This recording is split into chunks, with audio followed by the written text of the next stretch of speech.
my name is Tyler Brooks, and I want to share with you the story of how growing up dirt poor and being humiliated for it every day became the driving force behind building a business worth over $75 million. This isn't just about escaping poverty, it's about transforming shame into strength and proving that where you come from doesn't determine where you can go. I grew up in a trailer park in rural Alabama, where my mother, Linda, worked 3 jobs just to keep us fed and housed. My father had left when I was 6, leaving behind nothing but debt and broken promises. Our trailer was one of the oldest in the park, with a leaky roof, broken air conditioning, and holes in the floor that my mother covered with cardboard and duct tape. Money wasn't just tight, it was practically not. There were weeks when we survived on peanut butter sandwiches and whatever food the local church could spare. I learned to stretch a single box of cereal for 2 weeks and to make a can of soup feed to people. Shopping meant going to thrift stores and hoping to find clothes that weren't too obviously worn or outdated. My mother was exhausted all the time, working as a cashier at a gas station during the day, cleaning offices at night, and taking and ironing on weekends. She rarely complained, but I could see the stress eating away at her. She would sit at our tiny kitchen table late at night, surrounded by bills she couldn't pay, trying to figure out which utilities we could afford to keep on. I understood from a very young age that we were different from other families. When other kids talked about family vacations, new toys, or even just going out to eat, I learned to stay quiet. Our idea of a special meal was when my mother could afford to buy hamburger meat instead of the cheapest hot dogs. The shame of our situation was constant and crushing. I was always aware that our poverty was visible to everyone around us, and that awareness shaped every interaction I had with the outside world. School was where our poverty became most obvious and painful. While other kids wore new clothes from popular brands, I wore whatever my mother could find at Goodwill or receive from church donations. My shoes had holes that I tried to hide by coloring over them with markers, and my backpack was held together with safety pins and hope. Lunch was the worst part of every day. I qualified for free lunch, which meant standing in a separate line and handing over a different colored ticket that announced to everyone that my family couldn't afford to feed me. The lunch itself was often the only real meal I got each day, but the humiliation of receiving it was almost unbearable. The other kids noticed everything. They would point at my patched clothes, make jokes about the smell coming from our trailer when they walked by, and exclude me from birthday parties and social events that cost money to attend. Teachers, while generally well-meaning, often treated me with a mixture of pity and lowered expectations that was almost worse than outright cruelty. One incident in 5th grade crystallized my determination to change my circumstances. During show and tell, a classmate named Brad brought in photos from his family's vacation to Disney World. As he shared stories about expensive hotels and theme park meals, I found myself imagining what that kind of life would feel like. When it was my turn, I had nothing to share except a story about finding a dollar bill on the ground, which prompted snickers from my classmates. After class, Brad approached me and said, "Maybe when your mom gets a real job, you can go on vacation." 2. The casual cruelty of that comment, the assumption that my mother wasn't working hard enough, ignited something inside me that would burn for years. Middle school brought new levels of social awareness and, with it, new forms of humiliation. Kids became more sophisticated in their cruelty, using subtle exclusion and social hierarchies to reinforce class differences. I wasn't just poor, I was trailer trash, a label that followed me everywhere. That the worst part was how poverty affected every aspect of my life. I couldn't participate in school activities that required fees, couldn't afford supplies for special projects, and couldn't attend field trips that cost money. Each missed opportunity was a reminder of our limitations and a source of additional shame. I started working when I was 12, doing odd jobs around the trailer park, cleaning gutters, mowing lawns, helping elderly residents with groceries. Every dollar I earned went toward basic necessities, but it also gave me my first taste of independence and control over my circumstances. One day, Mrs. Patterson, my English teacher, kept me after class to discuss a story I had written about a boy who dreamed of becoming rich enough to buy his mother a real house. Instead of pitying me, she looked me in the eye and said, "Tyler, you have something special. You see the world clearly and you're not afraid of hard work. Don't let anyone convince you that where you start determines where you finish." Her words planted a seed that would grow into an unshakable belief in my own potential. Despite all evidence to the contrary, high school brought both new challenges and new opportunities. I was acutely aware that my classmates were thinking about college, cars, and social activities that required money I didn't have. But I was also developing a clearer understanding of what I needed to do to change my situation. I threw myself into academics, knowing that education might be my only ticket out of poverty.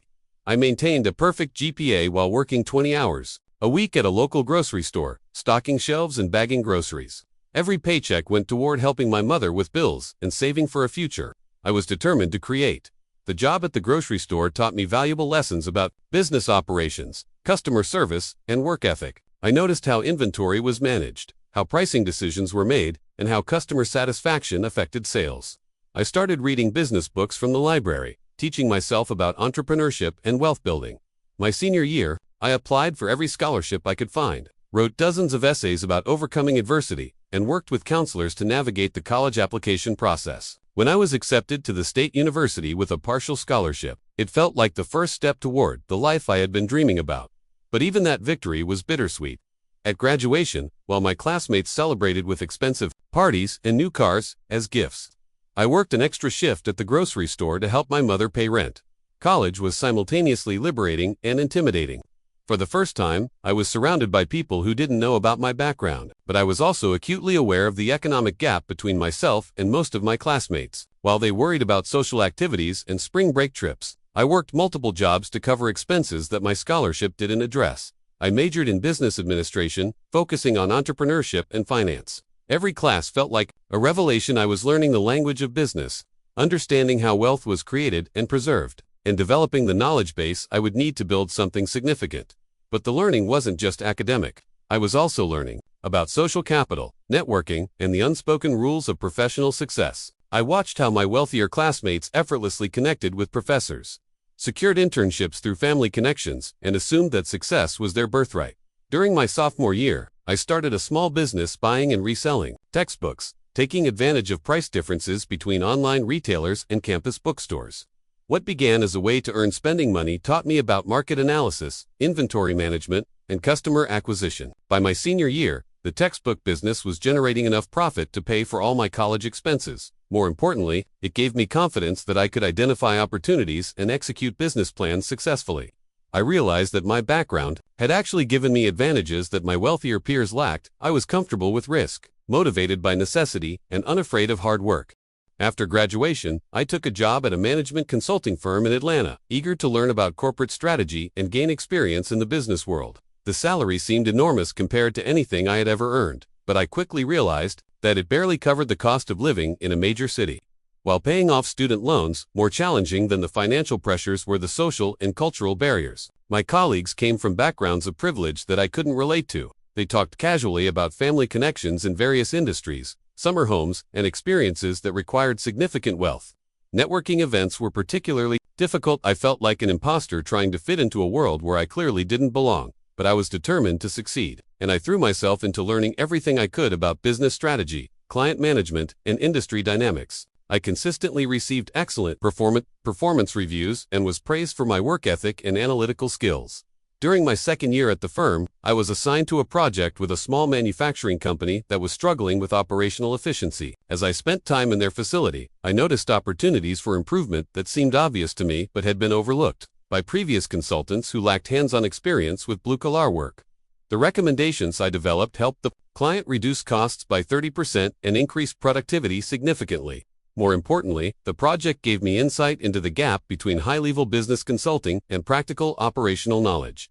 After 3 years in consulting, I had saved enough money and gained enough experience to start my own business. I had identified a significant opportunity in helping small and medium-sized manufacturers improve their operations through practical, cost-effective solutions. Most consulting firms focused on large corporations that could afford expensive, long-term engagements, but there were thousands of smaller manufacturers that needed similar expertise but couldn't access it due to cost barriers. My background had given me credibility with blue-collar business owners who were skeptical of consultants who had never worked with their hands. I started Brooks Operational Solutions. With $25,000 in savings and a commitment to providing high consulting services at prices that smaller companies could afford. My first clients were manufacturers in Alabama and Georgia, who appreciated working with someone who understood their challenges from personal experience. The business grew steadily as word spread about our practical approach and measurable results. Unlike traditional consultants who delivered theoretical recommendations, we provided hands-on implementation support and guaranteed measurable improvements in efficiency and profitability. Within 2 years, we had expanded to serve clients across the Southeast and had hired 5 additional consultants. Our client retention rate was over 95%, and referrals were generating more business than we could handle. The success of the consulting business provided a foundation for expansion into related areas. We launched a training division that taught operational excellence methodologies to manufacturing workers and supervisors. We developed software solutions that helped smaller manufacturers track productivity and identify improvement opportunities. As our expertise became recognized in the industry, we started acquiring smaller consulting firms that shared our focus on practical, results-oriented services. Each acquisition brought new capabilities and expanded our geographic reach. 5 years after starting the company, Brooks Operational Solutions was generating over $15 million in annual revenue and employing more than 100 people across 12 offices. But I wasn't satisfied with just building a successful consulting business. I wanted to create something that would have lasting impact. We launched an investment fund focused on acquiring and improving small manufacturing companies that were struggling with operational challenges. Using our consulting expertise, we could identify undervalued companies, implement improvements, and create significant value for both investors and employees. The fund's first acquisition was a textile manufacturer in North Carolina that was on the verge of bankruptcy. Within 18 months, we had transformed the company's operations, expanded its customer base, and made it profitable again. More importantly, we had saved 200 jobs and given workers opportunities for advancement and skills development. Today, Brooks Operational Solutions and our associated companies employ over 800 people and generate combined revenues of more than $75 million annually. Our investment fund has acquired and improved 15 manufacturing companies, creating thousands of jobs and revitalizing communities across the Southeast. But the achievement I'm most proud of isn't financial. It's the impact we've had on working-class communities like the one I grew up in. Many of our employees are people who, like me, grew up in poverty and are building better lives for their families through hard work and opportunity. We've also established a scholarship fund for students from low-income families who want to pursue business education. The fund has provided over $2 million in scholarships and mentoring support to help break the cycle of poverty for the next generation. I've been invited to speak at universities and business conferences about entrepreneurship and overcoming adversity, but the speaking engagements that mean the most to me are at high schools in rural communities, where I can share my story with students who are facing the same challenges I once faced. Success has given me resources and platform to address the systemic issues that create and perpetuate poverty. We've partnered with community colleges to develop training programs that prepare workers for manufacturing careers with advancement potential. Our companies prioritize hiring from local communities and providing career development opportunities for employees who might not have traditional educational credentials but demonstrate strong work ethic and commitment to learning. I've also used my success to help my mother, who now lives in a beautiful house that I was able to buy for her, a far cry from the leaky trailer where we once struggled to survive. She no longer works 3 jobs, and she's been able to pursue interests and hobbies that poverty never allowed her to explore. My journey from trailer park to business success taught me several crucial lessons. Shame can become fuel. The humiliation I felt about our poverty motivated me to work harder and dream bigger than I might have otherwise. Instead of accepting limitations, I used them as inspiration to prove doubters wrong. Hard work is a superpower. Growing up poor taught me work ethic that became a competitive advantage in business. While others looked for easy paths, I was comfortable with whatever effort was required to succeed. Understanding struggle creates empathy. My background helps me connect with employees, clients, and communities in ways that privileged leaders, often, can't. This authenticity has been crucial to building trust and loyalty. Practical experience trumps theory. Growing up in a blue-collar environment gave me insights into operations and efficiency that traditional business education couldn't provide. This knowledge became the foundation for everything I built. Success is about more than money. Well, financial security was important.